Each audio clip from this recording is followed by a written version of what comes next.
सूर्यकुमारचे पहिले प्रशिक्षक अशोक अस्वलकर सध्या आपल्या सोबत जोडले गेले आहेत। अशोकजी, खरं तर खूप खूप अभिनंदन, विश्वविजेता भारत झालेला आहे, मात्र त्याच्यात सूर्याचं योगदान खूप महत्त्वाचं होतं, कॅप्टन म्हणून आणि टीमचा पाठीराखा म्हणून।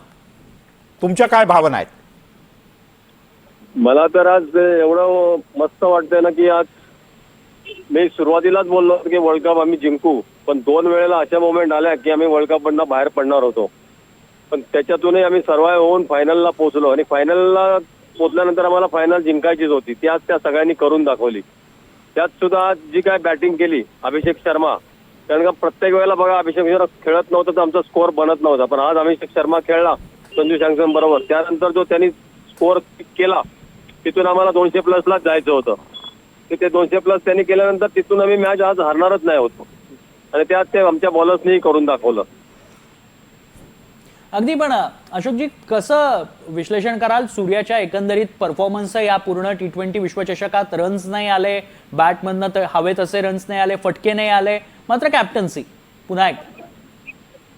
कारण काय होतं, ज्या मोमेंटला सूर्या 2-3 मॅचला गेला तिथून फक्त त्याला जाऊन मारायचंच होतं, तिथे काय होतं की त्या सिच्युएशनला मला रन बनवायचे असतात, तिथे मला माझी इनिंग पटकन जाऊन खेळता येत नाही, पण तिथे मला मारतानाही आउट होता येतात। 2 वेळा ते तसंच झालं, पण सुरुवातीच्या 1-2 इनिंग त्याच्या चांगल्या आल्या होत्या आणि सूर्या खेळण्यापेक्षा की बाकीचे जे काय खेळते संजू सॅमसन नंतरच्या त्या 3 इनिंग खेळला की त्या इनिंगने संपूर्ण मॅचचा माहोलच बदलून टाकला आणि टीम इंडियाचं बेंच किती स्ट्रॉंग आहे ते त्यांनी दाखवून दिलं। अशोक सर, त्याला घेत नव्हते, खेळवत नव्हते, पण त्यांनी त्याला त्या टीम मध्ये इन केल्यानंतर जो संजू सॅमसन जो सुसाट सुटला, जे काय त्यांनी बॅटिंग केली ती वेगळ्या लेवलची बॅटिंग होती सगळी।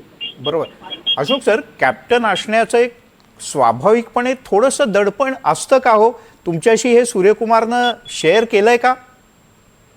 नाही, कॅप्टनशीचं दडपण त्यांनी कधीच घेतलं नव्हतं, कारण का ते त्याच्या चेहऱ्यावर कधी दिसलं नाही की तो काही दडपण घेऊन काय लिडरशिप करतोय म्हणून, एकदम रिलॅक्स असायचा आणि सूर्या पहिल्यापासून तसं आहे, मैदानामध्ये तसंच असायचा की त्याला प्रेशर कधी वाटलंच नाही कुठल्याच गोष्टीच्या मैदानामध्ये, आणि ते कधी चेहऱ्यावर पण दाखवलं नाही त्यांनी, एकदम ॲटिस्ट तो सगळे लिडरशिप वगैरे करतो आणि तिकडे सरस होता तो। अशोक सर, नेमका कुठल्या वेळेला कोणाच्या हातात बॉल द्यायचा आणि बॅट कोणाच्या हातात देऊन मैदानात खेळायला पाठवायचं, सूर्यकुमारच्या या जजमेंट बद्दल त्याचे टीकाकार सुद्धा भरभरून कौतुक करतात, त्याबद्दल काय सांगाल? कसं असं सर माहितीये की मैदानामध्ये ना सिच्युएशन तुम्हाला सगळ्या गोष्टी शिकवत असते आणि माझ्याकडे 5 बॉलर आहेत तर त्यांना मला कसं हँडल करायचंय प्रेशर सिच्युएशन मध्ये, आणि त्याच्यासाठी लकी मोठा एक प्लस पॉईंट आहे की त्याच्याकडे बुमराह आहे, तो बुमराह असल्यानंतर काय होतं की अर्धी मॅच माझ्यासाठी सोपी झालेली असते, त्यामुळे त्या बुमराहला हँडल करायला त्याला आणि बुमराहला कुठे वापरायचं ते त्याला बरोबर माहिती असतं। प्लस त्याच्याकडे अक्षर पटेल आहे, तो त्याचा टीम मधला लकी मॅस्कॉट आहे की तो पॉवर प्ले मध्ये येतो आणि विकेट काढून जातो, आणि प्रत्येक वेळेला पॉवर प्ले मध्ये आलाय आणि अक्षर पटेलने विकेट काढलेत आणि आजही त्यांनी तसंच केलं। अशोकजी, तुम्हाला सूर्याचा असा काही खास क्षण आठवतो का हो, ज्या सूर्यानं आज विश्वचषकावर नाव करून दिलं भारताचं, त्याचा काही खास क्षण आठवतो तुमच्या वेळेतला?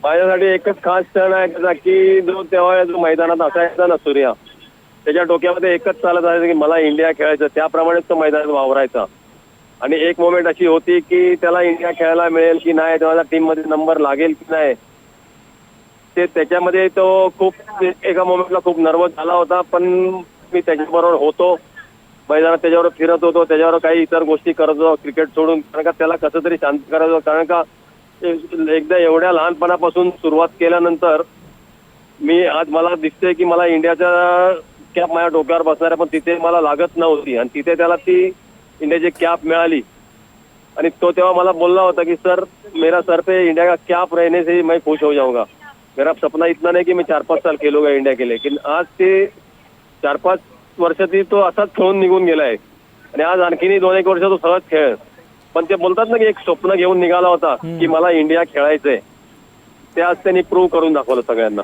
अशोक सर, तुम्ही शाळेतल्या सूर्यालाही खेळताना बघितलंय, कॉलेजमधल्या सूर्याला तुम्ही ट्रेन केलंय, आज तुमचा विद्यार्थी भारताकरता विश्वचषक घेऊन आला, त्या कल्पनेनं माझ्यासारख्या एका सर्वसामान्य भारतीयाच्या अंगावर एक रोम उभे राहतात, अंगावर काटा येतो, आनंदानं जबरदस्त ऊर भरून येतो, तुम्हाला काय वाटतं?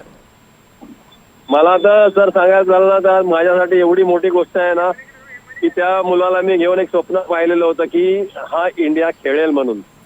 आणि आज तोच सूर्या इंडिया तर खेळलाच, त्याच्याबरोबर इंडियाच्या टीमची कॅप्टनशिप करून इंडियाला वर्ल्ड कप जिंकून दिला त्यांनी.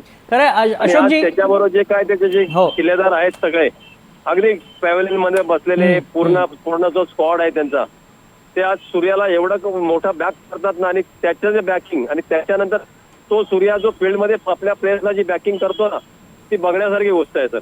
अगदी अशोकजी, माझ्या सहकारी आहेत हेमाली, आता त्या प्रश्न विचारतील तुम्हाला. हो, हेमाली. चमकलेला आहे.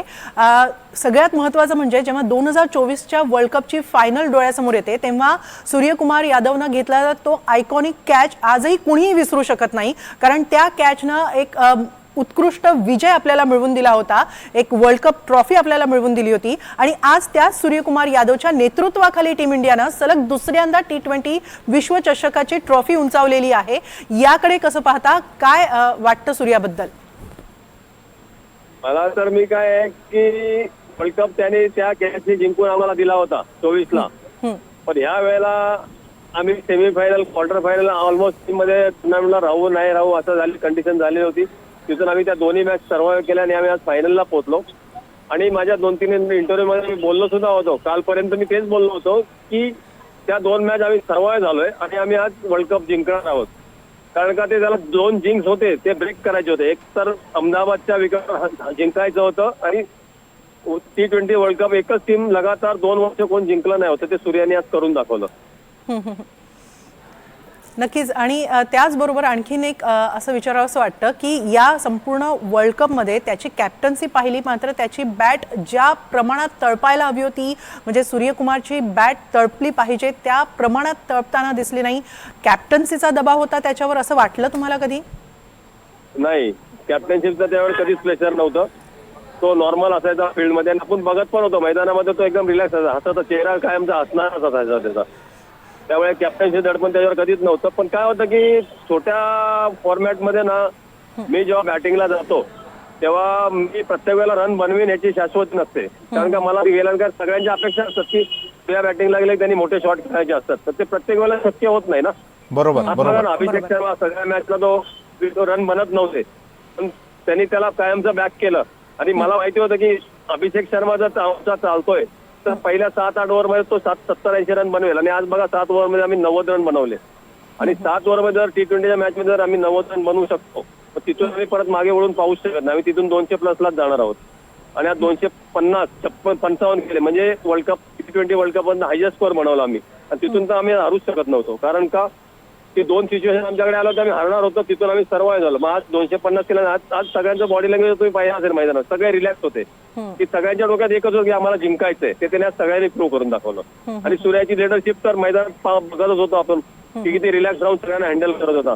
आणि ते त्याचं गेस्चर आहे ना मैदानामधलं, ते सगळ्यांवरती काम करून जातं. ठीक आहे अशोक सर, खूप खूप धन्यवाद. तुमचंही मनपूर्वक अभिनंदन. तुमचा विद्यार्थी भारताकरता दुसरा विश्वचषक घेऊन आलेला आहे. मनपूर्वक धन्यवाद NDTV मराठीशी बोलल्याबद्दल. स्वप्न होतं सूर्याने वर्ल्ड कप जिंकावा आणि ते आज प्रूव्ह करून दाखवलं त्यांनी.